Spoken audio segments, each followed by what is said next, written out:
ए मेवाड़ पूज्य गुरुदेव श्री सौभाग्य मुनि जी महाराज साहब, श्रवण संघ मेवाड़ प्रवर्तक भोले बाबा सेवा के माल सागर पूज्य गुरुदेव श्री मदन मुनि जी महाराज साहब एवं गुरु वर्या श्री के चरणों में अनंत अनंत आस्था के साथ वंदन। जय आत्मा आनंद देवेंद्र शिव अत्र विराजिता परम विदुषी सरल स्वभावी सरल मना पूज्य गुरुवर्या श्री प्रिय दर्शना जी महाराज साहब और सरल स्वभावी मिलनसारी का हमारे किरण प्रभा जी महाराज साहब और मिठे महाराज भाई, इनकी तो बोली एक अलग ही है। मुझे भी कुछ सीखना है इनसे, मुझे भी इनसे कुछ सीखना है और मुझे भी ये कला प्राप्त हो जाए। मुझे भी कला सीखनी है और दूर दराज से पधारे हुए, हाँ पंजाब से पधारे हुए हमारे वैभव श्री जी महाराज साहब और इधर से दिल्ली से पधारे हुए ऐश्वर्य ऐश्ना जी महाराज साहब और या तुम्हारी भांजी से और मेरे भांजी महाराज कहूँ और डॉक्टर सुलक्षणा जी बहुत दूर से पधारे हैं और मैं आपके लिए क्या कहूँ, कुछ गुरुदेव के लिए प्रवर्तक श्री जी के लिए, क्योंकि यह तो आपका ही काम है और हम भी आपके लिए मेहमान आए। ठीक है गुरुदेव, मैं आपके लिए मेहमान आए हुए हैं, यह तो आपका ही काम है। आपने सब हमको बुलाए हैं, इसलिए हम आपकी सेवा में आ गए हैं।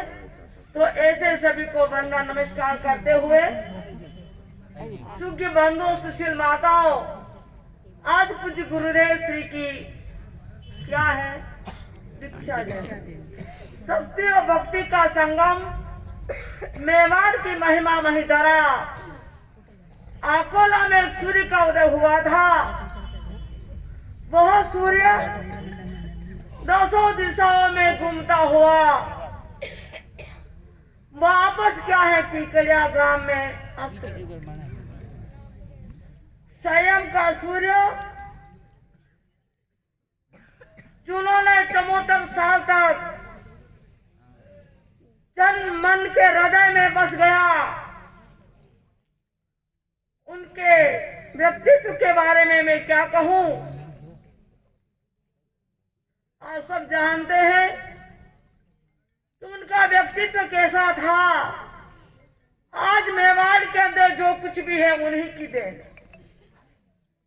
इस मेवाड़ को कहां से कहां तक पहुंचा दिया,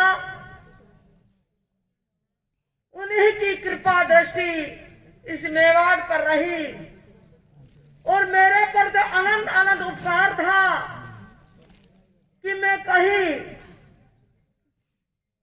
कंकरों के बीच में पड़ी हुई थी। उन्होंने मुझे सद्बोध दे करके उस सेमल का चातुर्मास किया।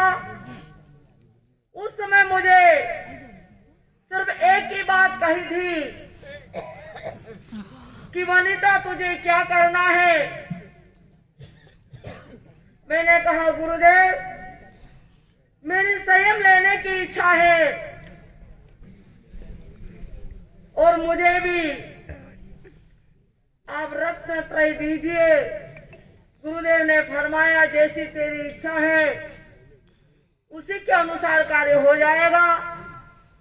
वहां से कुछ महीनों के बाद में सेमा आई, बॉम्बे गई और बॉम्बे से वापस सेमा आई। उस समय मेरे क्या है कि बड़े मम्मी की जो यात्रा करके आए थे, यहाँ पर 36 जात इकट्ठी हो रही थी। उसके 2 दिन पूर्व मैंने कहा कि मुझे गुरुदेव के दर्शन करने हैं। तो मेरे संयम के सहयोगी मेरे भाई साहब भोलीलाल जी कोठारी और मांगीलाल जी मादरेचा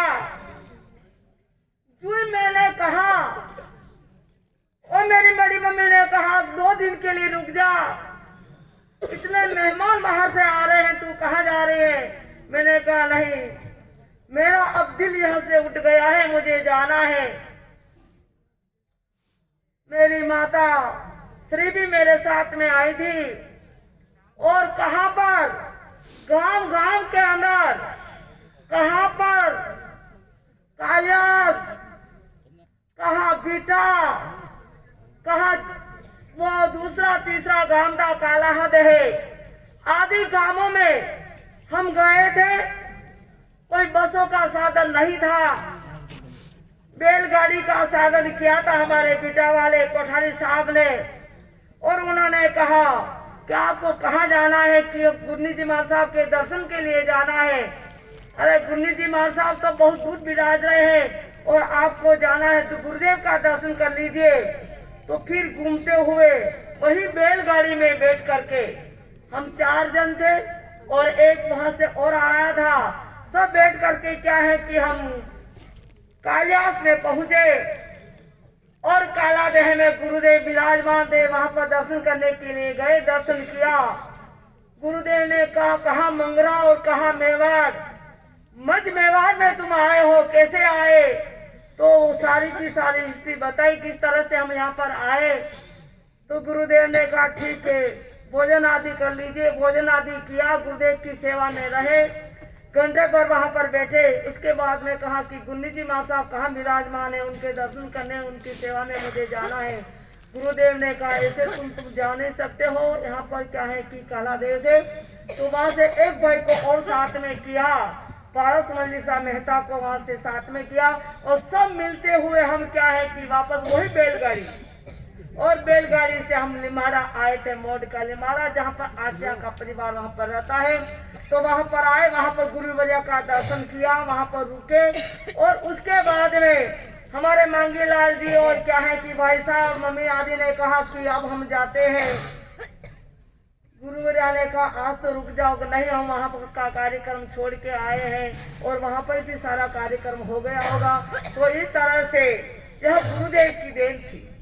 गुरुदेव ने मुझे क्या है कि प्रेरणा दी थी, इस वजह से मैं वहां पर पड़ी हुई थी। और मेरे क्या है कि स्वयं का साथ देने वाले गुरुवर्या ने मुझे क्या है कि यहाँ पर बिठाया। जो भी मेरा अभिनंदन किया गया, जो भी मेरा स्वागत आदि किया गया, वह मैं पूज्य गुरुदेव के श्री चरणों में समर्पित करती हूँ। मेरे में कोई लक्षण नहीं है, मेरे में कोई गुण नहीं है। यह तो काबिल क्या है कि मेरे गुरु और गुण नहीं थे, तो क्या है कि मुझे वहां पर बैठे हुए कोई